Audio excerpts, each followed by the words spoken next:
What's going on, everyone? Phil here for KO Gaming, and welcome to the Hateful Truth Review Series, where I give you maximum truth and minimum bullshit regarding the latest video game releases. Today we'll be talking about an amalgamation and mashup of sorts, a combination of two incredibly popular franchises from two different genres of gaming that came head-to-head in a combined effort in a game called Pokken Tournament. I've had about 1 week of hands-on experience with the game, including 3 different characters who I've played not only in the story mode, the training and dojo modes, but also some online gameplay, and I'm here to give you my thoughts. First off, before we even get started, I want to ward off any kind of negative notions about this game because it has Pokemon in it. This is not a kiddie game. This is not a party game. Pokken Tournament was designed by Namco, the same guys who did Tekken. So with a 20-year repertoire of great fighting game and tournament-level action under their belt, you can rest assured that the gameplay of Pokken Tournament, although simple at its core, can also be very competitive and complex in a high-level setting. The game has great production values, 14 fighters at the start with 2 unlockables, a ton of stages, a ton of content including a full-on story mode, dojo mode, online gameplay. There's a lot here that leads to an enjoyable package, and let's talk about it piece by piece. The gameplay engine of Pokken Tournament is completely unique and something different that I've never experienced before in a competitive fighting game. You start off in field mode, which is either a 3D shaped circular or oval style arena in which you can move your Pokemon in any direction. It's your goal in this mode to try to control space, either using projectiles, long range attacks, or combos in order to land a solid hit and transition into the next mode of the game, which is called Duel Mode. Now, Duel Mode is a lot more like a traditional 2D fighter where you cannot move in a 3D plane at all, but you're just transfixed on a 2D plane.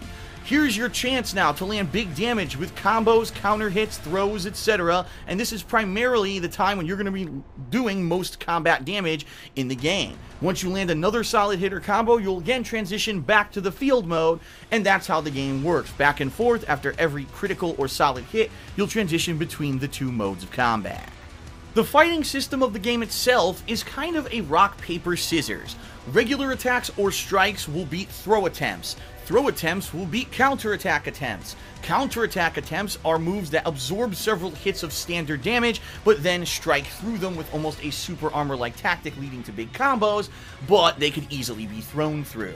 So it's a rock, paper, scissors of strikes, throws, and counterattacks. And at any time, someone can guess what you're going to do and throw out the right thing, or you could even bait different moves and say, I'm going to make them go for a combo here, absorb it with my counter hit, and come out with a big counterattack combo of my own. It's a pretty unique mechanic, it's fun, and there is some variability to it as well. There are some attacks called piercing strikes that will break through the super armor of counterattacks, so there is a higher level of gameplay besides just the rock, paper, scissors.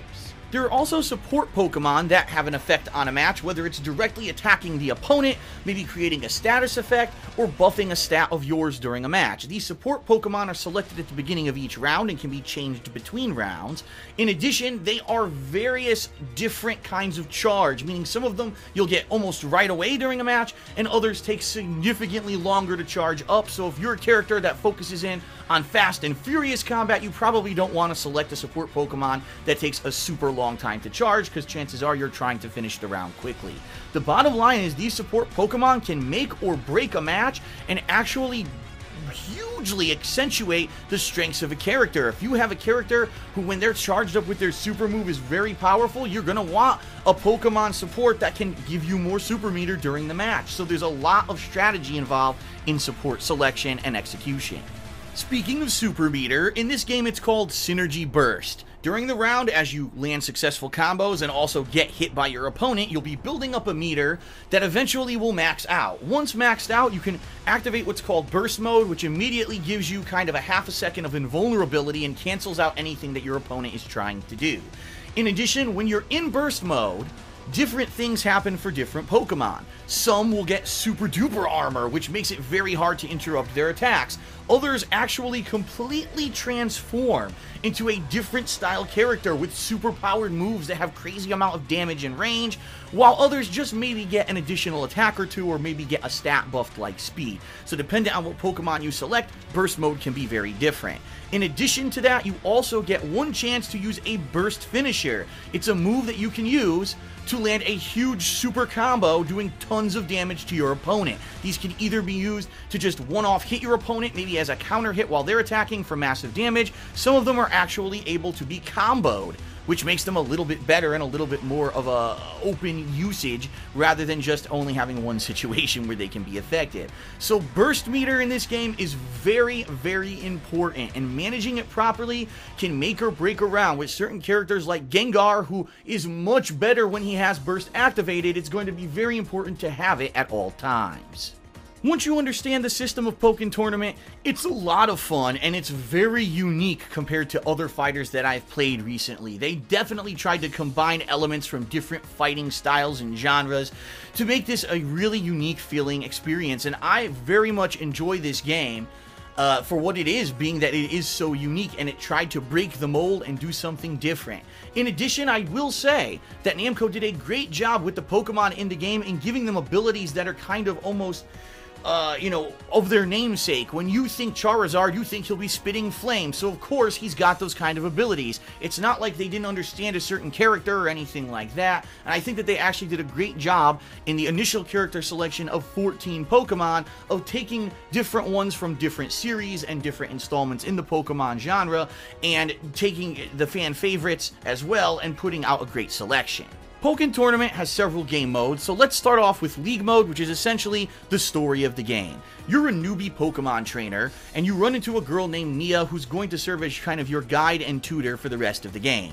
Now, it has to be said up front, the voice acting in this game, in particular, in this League Mode, is terrible. I don't know what happened here, if they didn't hire professional voice actors, but everyone just seems like they don't know what they're even reading off of a sheet of paper. Some of them don't even sound like native English speakers, and it's kind of silly. But if you can get past the cringe-worthy voice acting, League Mode can be pretty interesting. The way it works is that you are a newbie in the Farron League. You're going to start off with a very low ranking, and you're going to be fighting against groups of 5 different AI-controlled Pokemon trainers.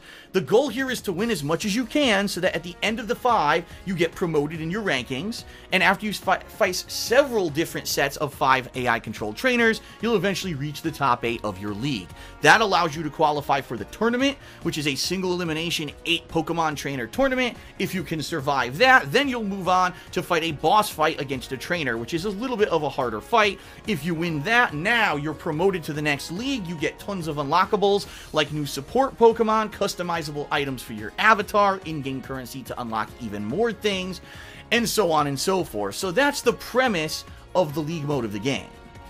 Now, in between the League gameplay, there's kind of wedged in this story about a Mewtwo that's kind of out of control, and he's stealing synergy energy from all the Pokemon, and a mysterious girl who's chasing him, trying to stop him, and later on asks for your help in trying to stop him. But it really does seem kind of forced and almost wedged into the League Mode, like it was a second thought that, oh, there really isn't much of a narrative story to this mode, so let's wedge one in. And ultimately, it kind of feels out of place when you only really run into this Mewtwo once per every single league that you play in, and then all of a sudden you get a resolution to that storyline before you even end the League Mode. So it's interesting that it's in there, but it does seem kind of out of place. But hey, at least you get a couple unlockables. If you do beat the League Mode, you're going to unlock both Mewtwo and the Shadow Mewtwo character for play in any mode of your choice. Now, quite honestly, this League Mode really essentially serves as a way for you to try out new characters and kind of beat up on hapless AI that isn't really doing anything to fight back. It isn't even until you're in the 3rd or 4th leagues where the AI will actually start to have some competency and put up a fight. So, quite honestly, it feels like a grind early on in the game once you've played with the same character against a few groups of these Pokemon trainers, because they're just basically punching bags, and it does get kind of annoying. The only real incentive to keep going is because you want to unlock characters. Once you get to the higher leagues, it does get more challenging, but it doesn't feel rewarding, reason being the AI actually cheats. Almost every fighting game in the past decade Pokken Tournament will read your inputs and say, oh, I see that you have inputted a throw. I will immediately do the move that counters the throw and blows through it because I can read your inputs. It's completely unfair. It's basically mind-reading psychic gameplay. It's not fun. And once you get to the very end of the league and some of these enemies keep doing this continuously, you're going to be furious and frustrated and just be waiting for it to end. Now, the tutorial modes of Pokken Tournament are great. They teach not only basics, but more advanced gameplay mechanics in an easy-to-understand, matter-of-fact manner, and I really like them. In addition, you have different dojos where you can pick a certain Pokemon and take them in to learn more advanced tactics with that particular character, and even some advanced combos that you can use in gameplay. So right out of the gate, Pokken Tournament has a robust training mode that allows you to learn the basics of the game and actually implement them immediately in competitive gameplay, so I've got to give it a huge thumbs up in that regard. But the meat of any fighting game is the competitive play, so allow me to explain what I think about Pokken Tournament in its two competitive modes, offline and online. Let's talk about online first because that's what I experienced the most. Online play in Pokken Tournament is almost flawless. I mean, it's very few and far between when I have a match that's laggy or is kind of just not easily controllable. And that's crazy considering the fact that it tells you the locations of the people I've played, and I've played people all over the United States, across the country, and had no lag in my matches. In addition, the matchmaking is the best matchmaking I have ever experienced in a fighting game, period. I don't think I ever waited more than 5 seconds after starting a search for a match and didn't find one. It's that good. It's consistently great, fast connections, good quality online gameplay, and by the way, the online gameplay, as well as all of the tutorial modes and the league mode, all run at a silky smooth 60 frames per second. So it's beautiful, it executes well. I don't know what Nintendo did. I wish that other fighting game companies could take a clue from them, because this is some of the best netcode I've ever experienced in a fighter. And the online play gets 2 huge thumbs up from me, because it's that much fun, and you will get tons of gameplay in, even if you have a relatively short amount of time to play. Unfortunately, there is a trade-off for that great online play, which is the offline gameplay of Pokken Tournament. This game only allows you to do offline gameplay if one person is using the gamepad and the screen on the gamepad as their television, and the other person uses a separate controller and the actual TV in your living room as their screen. So basically, one person is forced to use the tiny screen while the other gets the full TV. In addition, during offline gameplay, the game runs at only 30 frames per second, which is jarring when every other mode you've played is 60. It's completely distracting. It basically ruins the game and makes it almost unplayable. So, insanely great online gameplay paired with some of kind of the worst offline gameplay that I've seen in a long time. It's a mixed bag. If you're someone who is going to be playing online all the time, this game is great. But if you're the kind of person who maybe plays by yourself or only plays against people in your own household, you're unfortunately not going to get the full experience of Pokken Tournament, and in my opinion, that's kind of lame. So Pokken Tournament is kind of a mixed bag, but I have to say the bag is a lot more heavy on the positive side. Some of the best online gameplay I've ever seen, a wide variety of well-selected Pokemon, a unique game engine that is incredibly fun and is competitive, both story modes as well as robust training and dojo modes so that you can learn the game, decent 60 frame per second visuals, a lot of positives to be said about the game. The negatives, well, unfortunately, offline gameplay only runs at 30 frames per second. You can't do split screen. It's kind of a letdown and is almost completely pointless. In addition, I have to bring this up as a negative.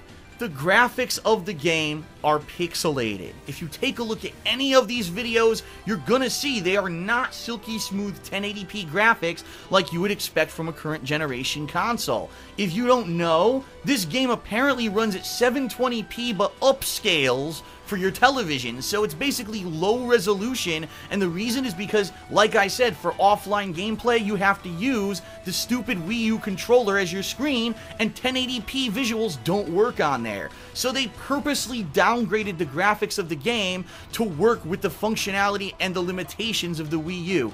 I hate to say it, but Pokken Tournament would be a much better game if it weren't on the Wii U. I could just imagine this game on PlayStation 4 or Xbox One with blazing fast 1080p visuals, silky smooth backgrounds, incredibly interactive things going on, and unfortunately you don't get that. You get kind of a watered down, pixelated version. I even mentioned on launch day, I was like, I almost feel like I'm playing a Nintendo 3DS game when I play this, because it does look pixelated. You can see all kinds of little things all in the graphics, and you're like, man, if only this looked good as like a modern fighter, and it just doesn't because it's on the Wii U. If anything, this proves the Wii U's life cycle is pretty much at its limits. This thing cannot pump out modern day visuals, and it's a shame that this game suffers because it's on this console.